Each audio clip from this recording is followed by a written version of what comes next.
오늘 저는 따뜻한 이야기로 여러분이 푹 잘 수 있도록 도와드릴게요. 그러니 좋아요와 구독 부탁드려요. 고려시대 푸른 논밭과 울창한 숲으로 둘러싸인 한적한 마을에 최문길이라는 귀족이 살고 있었다. 그는 마을에서 가장 존경받는 인물 중 하나로 넉넉한 재산과 고결한 품성을 지니고 있었다. 그러나 오랜 세월 아내 윤씨와 함께 아이를 낳지 못해 늘 마음 한구석이 허전했다. 마침내 40이 넘은 나이에 하늘이 그들의 간절한 소원을 들어주었고 단 하나뿐인 아들 최영재가 태어났다. 영재는 부모의 보석과도 같은 존재였다. 최문길과 윤씨 부인은 아들을 극진히 사랑하며 그에게 세상 모든 것을 아낌없이 주었다. 영재는 외아들로 자라며 부모의 끝없는 사랑과 관심 속에서 자랐다. 그들은 영재의 모든 행동을 너그럽게 받아들였다. 어린 영재가 장난으로 어머니의 치마를 잡아당기거나 아버지의 수염을 쥐어뜯어도 부모는 오히려 그런 행동을 귀엽게 여기며 웃음으로 넘겼다. 이런 환경 속에서 영재는 점차 대담하고 자유분방한 성격으로 자라났다. 물 사람들은 그의 행동을 보고 버릇없는 아이라며 수근거렸고 그의 이름 앞에는 점점 좋지 않은 소문이 따라붙었다. 세월이 흘러 영재는 결혼할 나이가 되었다. 최문길은 마을에서 가장 부유한 가문의 주인으로 아들의 혼사를 위해 마을 안팎에 좋은 가문들을 찾아보았다. 그러나 영재의 과거 행동 때문에 마을의 어느 집도 딸을 그에게 시집 보내고 싶어 하지 않았다. 중매쟁이를 보내 문의를 해도 돌아오는 대답은 늘 같았다. 이미 다른 곳에 혼처를 정해놓았다며 손사래를 치는 것이었다. 이런 거절이 반복되자 영재는 자신의 경솔했던 행동이 이 모든 문제를 일으켰음을 깨닫고 깊이 반성했다. 사실 영재는 본성이 착하고 따뜻한 청년이었다. 다만 부모의 과도한 사랑과 관용이 그를 다소 제멋대로 자라게 했을 뿐이었다. 그는 마음을 다잡고 자신을 바꾸기로 결심했다. 영재는 학문에 매진하며 글 읽기에 몰두했고 서예를 연습하며 예의와 품격을 갖춘 사람으로 거듭났다. 그는 행동 하나하나를 신중히 하며 과거의 오명을 씻으려 노력했다. 그러나 마을 사람들의 귀에는 그의 변화가 전혀 들리지 않았다. 이미 퍼진 좋지 않은 소문이 그의 진정한 모습을 가리고 가까워진 두 사람은 손자를 보고 가문을 이어가는 꿈을 점점 더 간절히 바랐다. 매일 밤 부부는 촛불 아래 마주 앉아 아들의 혼사 문제를 논의했지만 중매쟁이들은 뾰족한 해결책을 제시하지 못했다. 그러던 어느 날 윤씨 부인이 단호한 목소리로 입을 열었다. 여보, 이젠 내가 직접 나서야겠소. 최문길이 의아한 표정으로 물었다. 그게 무슨 말씀이오? 내가 직접 중매장이가 되어 영재에게 어울리는 아가씨를 찾아보겠소. 귀족 부인이 직접 중매를 한다는 것은 당시로서는 파격적인 일이었다. 그러나 더 이상 기다릴 수 없었던 윤씨 부인은 결심을 굳혔다. 그녀는 화려한 옷 대신 수수한 차림으로 마을을 떠나 낯선 고을을 찾아다녔다. 발이 아프고 마음이 지칠 때까지 이곳저곳을 헤매던 끝에 마침내 한 낯선 고을의 여관에 머물게 되었다. 그곳에서 윤씨 부인은 여관 주인에게 조심스럽게 물었다.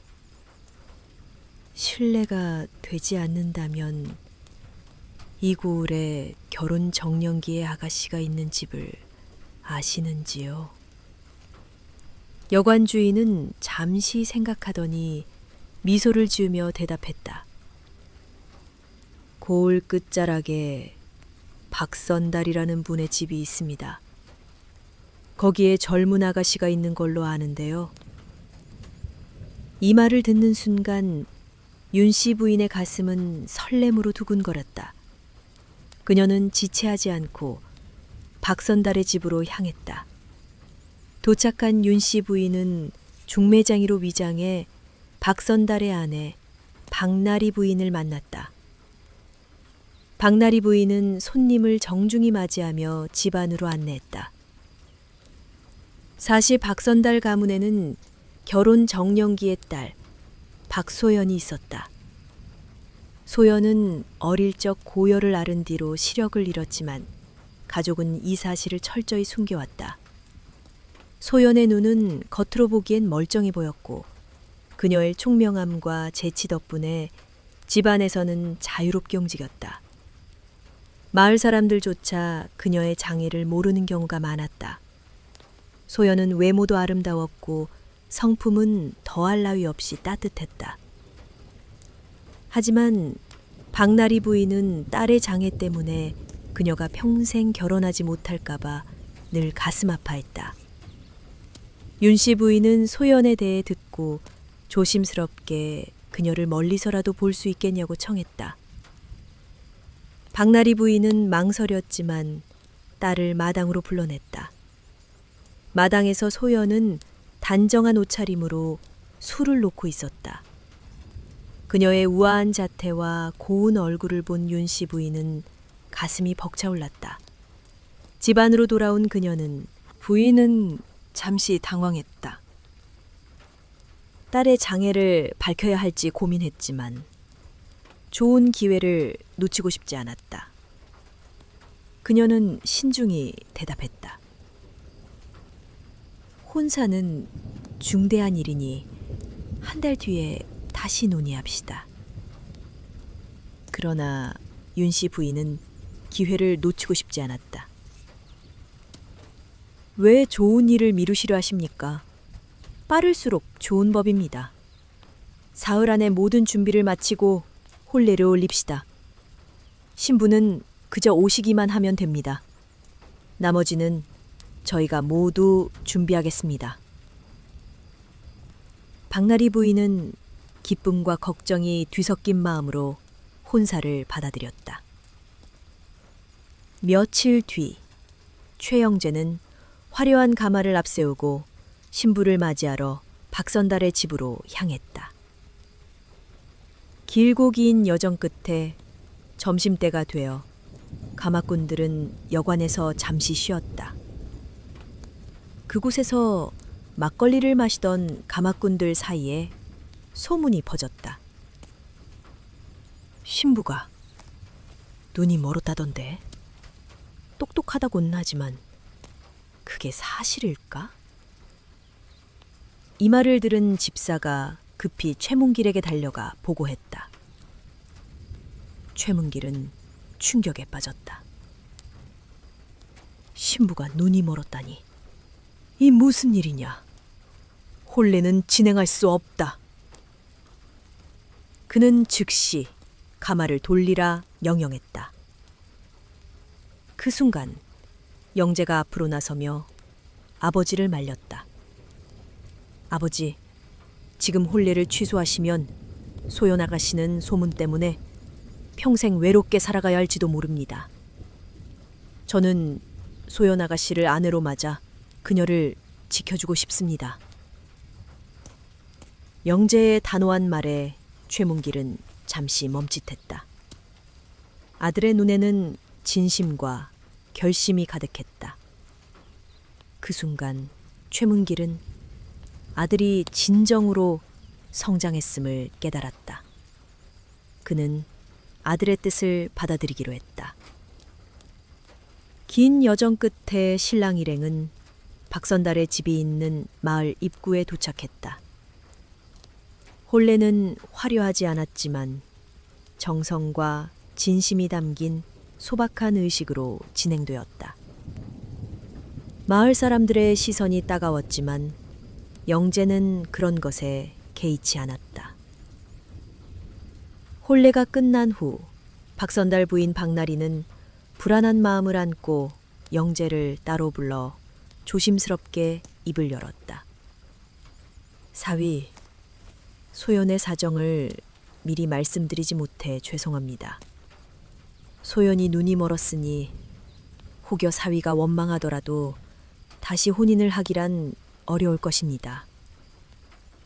영재는 부드러운 미소로 답했다. 서로의 숨소리를 느끼며 이야기를 나누었다. 그러던 중 소연이 갑자기 자리에서 일어나 귀를 기울이며 무언가에 집중하는 모습을 보였다. 영재가 의아한 표정으로 물었다. 부인, 무슨 일입니까? 아래층에서 무언가를 그렇게 유심히 듣는 이유가 무엇입니까? 소연은 차분히 대답했다. 낭구님, 방금 바닥 아래에서 쥐들이 모여 수군거리는 소리를 들었습니다. 그들은 쌀독에 든 쌀을 훔쳐 먹으려는 계획을 세우고 있었습니다. 영재는 소연이 쥐의 대화를 알아듣는 능력에 놀라 잠시 말을 잃었다. 그는 미소를 지으며 다시 자리에 앉았다. 그의 가슴에는 소연에 대한 호기심과 존경이 점점 커져갔다. 다음 날 아침, 소연이 빨래를 하던 중 하인들의 대화를 듣고 다시 한번 놀란 표정을 지었다. 하인들은 전날 쌀독에 쌀을 가득 채워 쥐를 쫓으려 했지만 쥐들이 뚜껑을 부수고 쌀을 훔쳐먹었다는 이야기를 나누고 있었다. 영재가 이 사실을 소연에게 전하자 그녀는 담담히 미소 지으며 말했다. 낭구님, 저는 오랫동안 앞을 보지 못해 다른 감각이 더욱 예민해졌습니다. 그래서 쥐들의 소리도 사람들의 대화도 들을 수 있는 것입니다. 영재는 소연의 놀라운 능력에 경탄하며 그녀의 장애를 섣불리 판단했던 자신의 태도를 부끄러워했다. 그는 소연의 지혜와 따뜻한 성품에 점점 더 깊이 빠져들었다. 며칠 뒤 심원 부부는 최문길의 집으로 돌아갔다. 그러나 최문길과 윤씨 부인은 소연의 장애를 알게 된 후 그녀를 냉담하게 대했다. 특히 최문길은 소연이 집안일을 제대로 해낼 수 없을 거라 여기며 그녀를 하인 한 명과 함께 별채로 보냈다. 윤씨 부인은 아들의 선택에 내심 불만을 품었지만 마을 사람들의 비판을 의식해 소연을 완전히 내치지는 못했다. 그들은 마지못해 소연이 가문을 잇는 역할을 하도록 허락했다. 시간이 흘러 최문길은 점점 늘어나는 가족을 위해 집을 확장하기로 했다. 새 집을 짓는 과정에서 기둥과 석가래를 세우는 상냥식이 다가왔다. 소연은 하인들의 대화를 통해 건축 상황을 듣고 현장을 찾아갔다. 그녀는 손으로 기둥 하나를 만져보더니 목수에게 다급히 말했다. 목수님, 이 기둥이 거꾸로 세워졌습니다.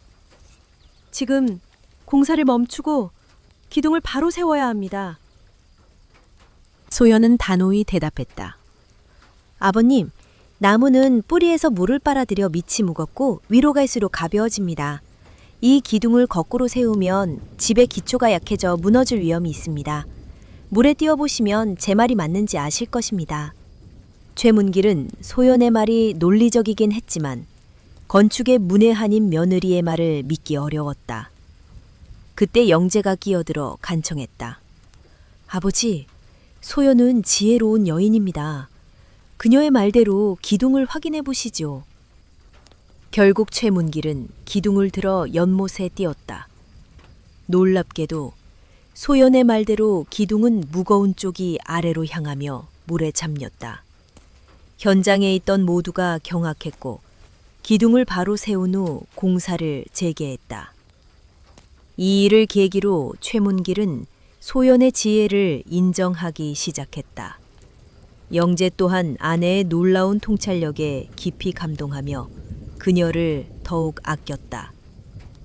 몇 달 뒤 음력 정월 초하루에 소연은 시아버지에게 새해 인사를 드리며 조심스럽게 말을 꺼냈다. 아버님, 드릴 말씀이 있습니다. 최문길 부부는 여전히 소연에 대해 약간의 선입견을 가지고 짧게 대답했다. 무슨 일이냐? 집안일이나 잘해라. 소연은 미소 지으며 말을 이었다.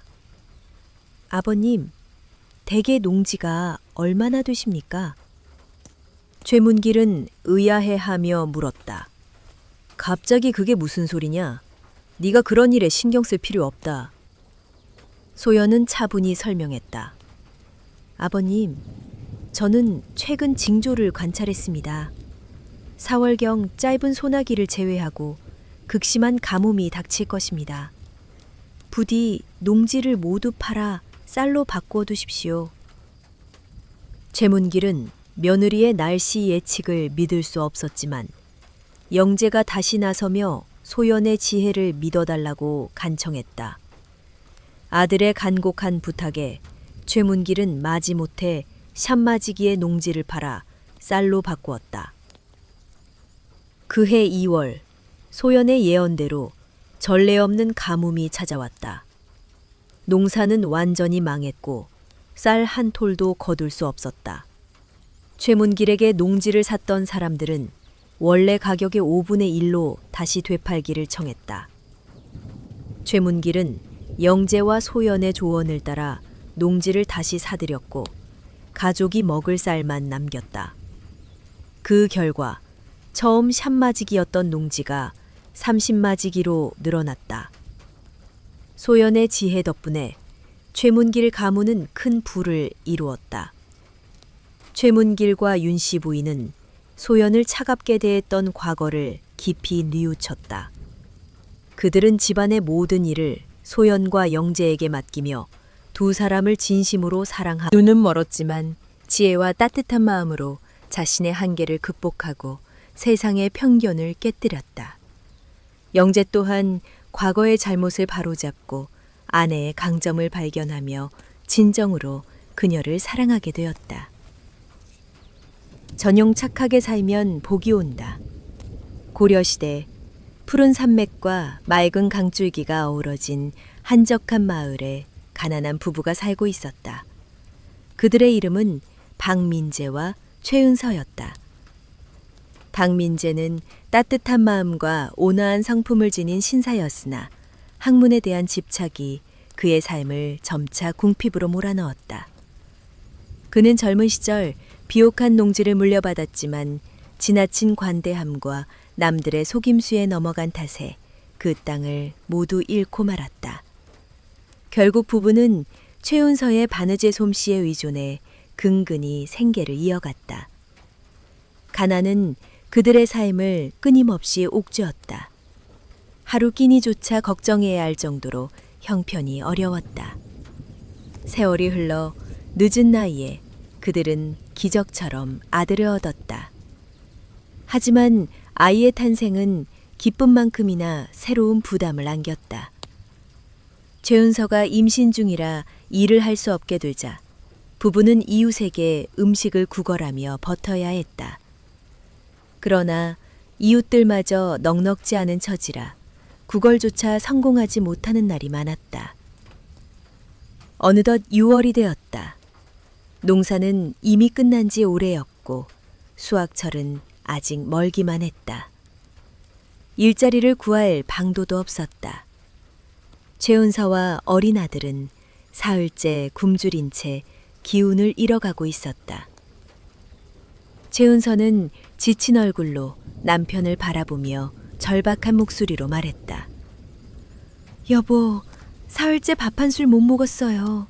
저는 이렇게 약해진 것도 견딜 수 있지만 우리 아들이 걱정이에요. 이 아이에게 무슨 일이 생길까 두렵습니다. 제발 근처 밭에라도 가서 뭔가를 구해오세요. 갓난아기와 아내의 초췌한 모습을 보며 박민재의 가슴은 찢어질 듯 아팠다. 더 이상 망설일 수 없었다. 달빛이 고요히 내리는 밤, 그는 곡괭이와 바구니를 들고 몰래 근처 감자밭으로 향했다. 어둠 속에서 감자 한 뿌리를 손에 쥔 그는 곡괭이를 들다 말고 깊은 한숨을 내쉬었다. 이 감자들 중 하나라도 내 것이었으면 얼마나 좋았을까. 내가 단 한 뿌리만 캐도 누가 알겠는가. 그러나 곧바로 스스로를 질책하는 목소리가 마음속에서 울렸다. 아니, 이건 남의 것이다. 도둑질을 해서 어찌 학자의 이름을 지킬 수 있겠는가. 내면의 갈등은 끊이지 않았다. 그는 곡괭이를 내려놓고 멈춰섰다. 고개를 들어 하늘을 올려 잘못된 행동을 꾸짖는 듯 했다. 도둑질은 할 수 없었다. 박민재는 결국 고개를 숙이고 빈 바구니를 들고 집으로 돌아갔다.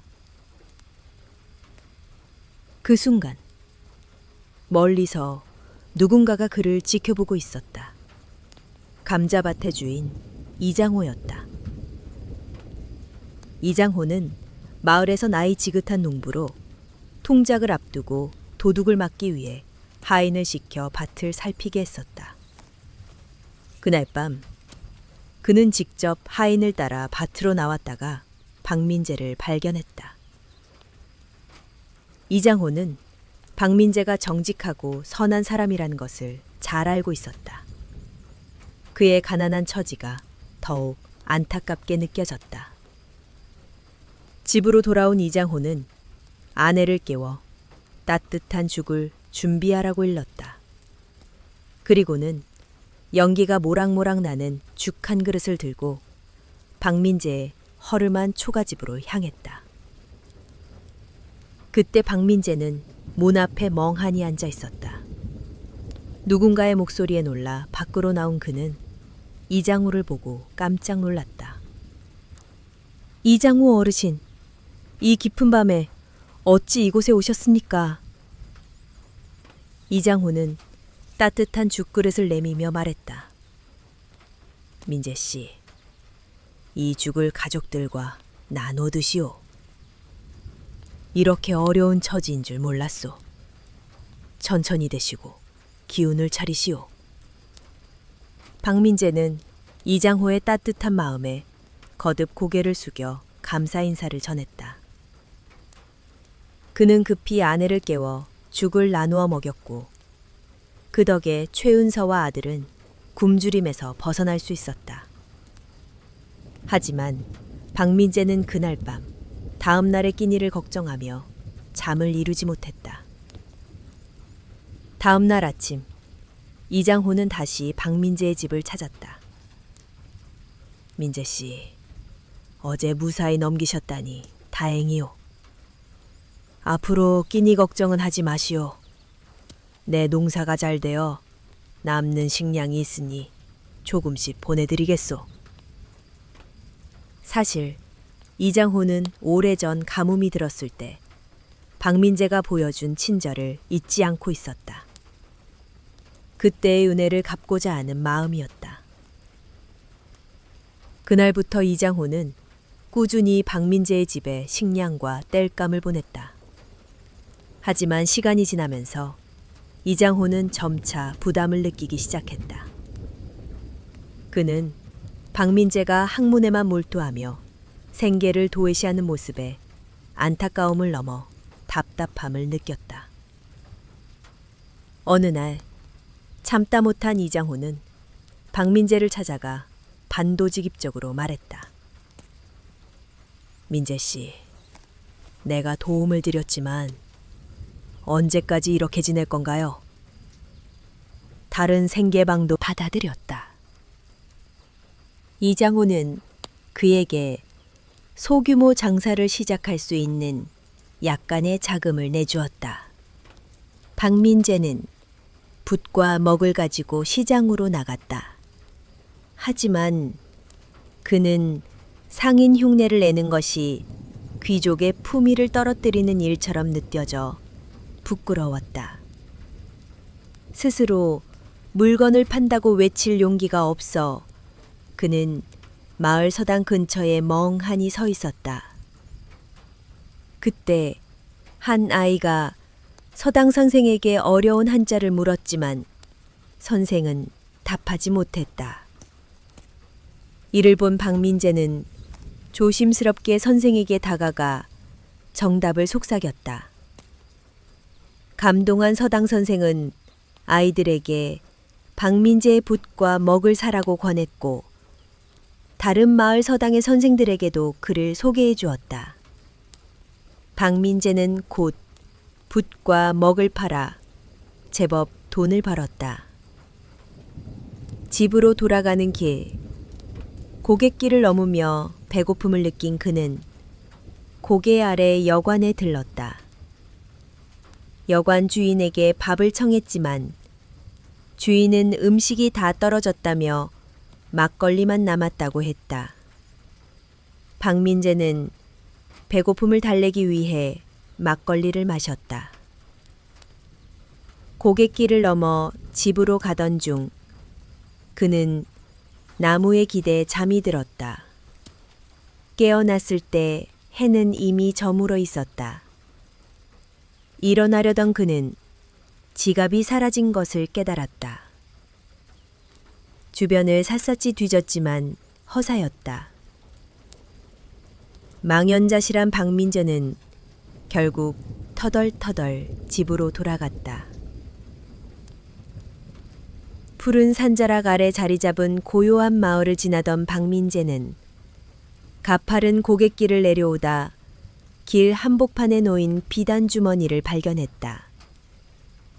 주머니를 열어보니 그 안에는 지방관원의 휘장이 반짝이고 있었다. 누군가 잃어버린 물건이라 생각한 박민재는 주위를 둘러보며 주인을 찾으려 했다. 그때 길 건너에서 어린 소년이 다가와 따뜻한 목소리로 말을 걸었다. 나리, 저희 주인님께서 관원 나리를 애타게 기다리고 계십니다. 저를 따라오시지요. 박민재는 당황한 얼굴로 손을 내저었다.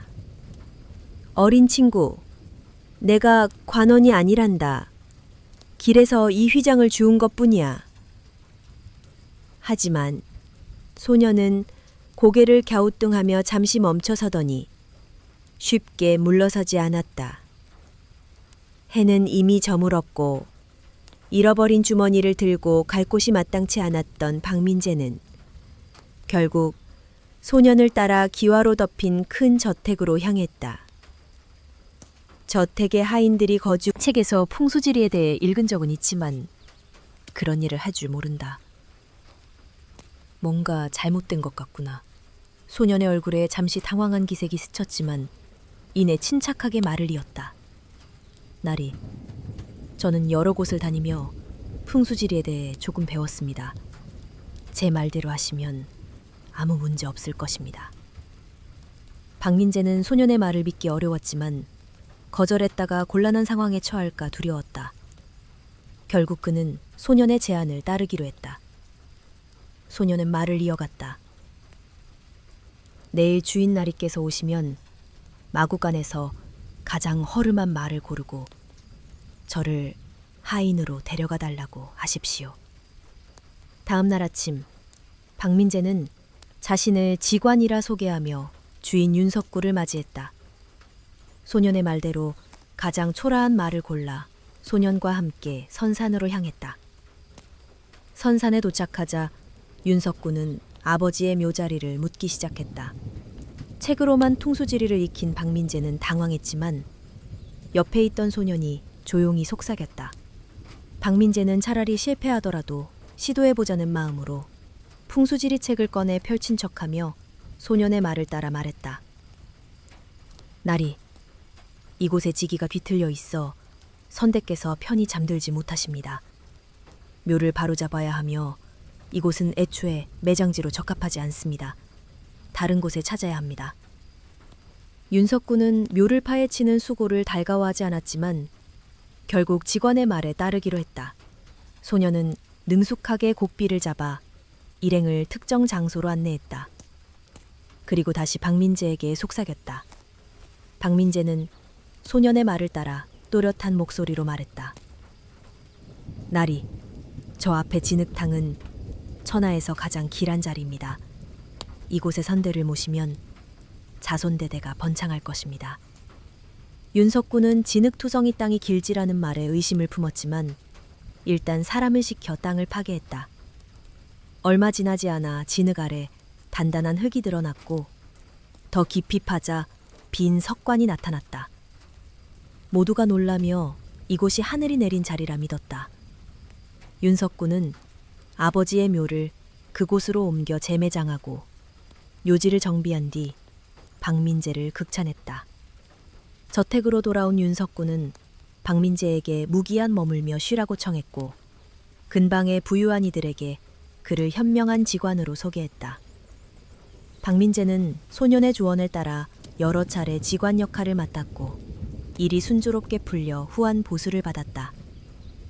그는 부를 쌓으며 자부심을 느꼈지만 몇 달이 지나자 집에 두고 온 아내 최은서와 어린 아들이 걱정되기 시작했다. 그날 밤 박민재는 소년을 불러 말했다. 어린 친구, 너 덕분에 고맙구나. 어떻게 보답해야 할지 모르겠다. 하지만 집을 떠난 지 몇 달이 지났고 가족이 걱정되어 더는 머물 수 없구나.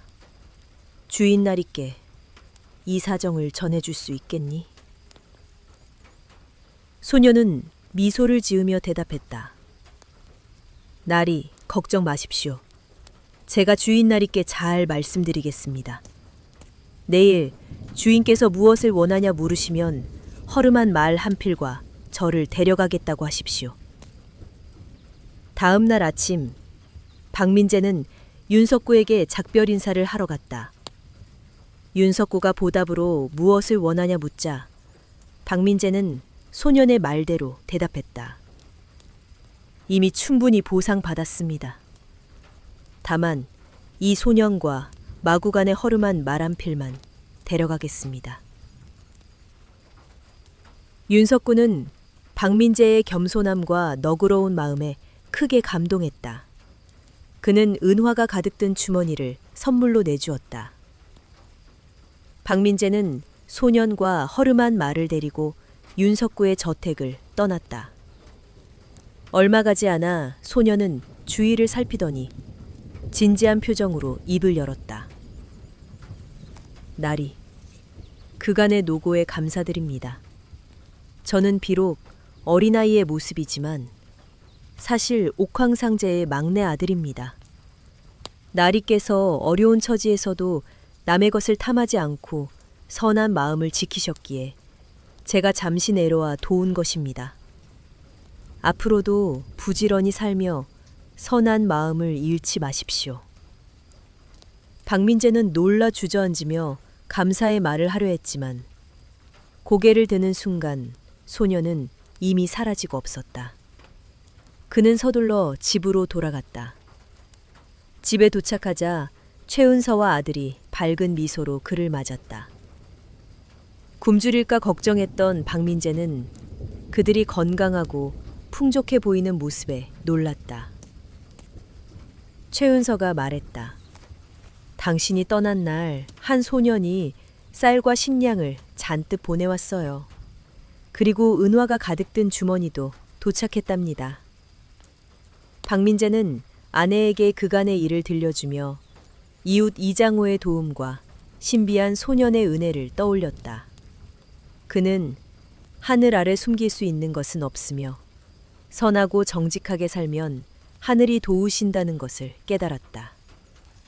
이후 박민재는 붓과 먹 장사를 계속하며 가족을 부양했고 검소하게 살며 어려운 이들을 도왔다고 전해진다.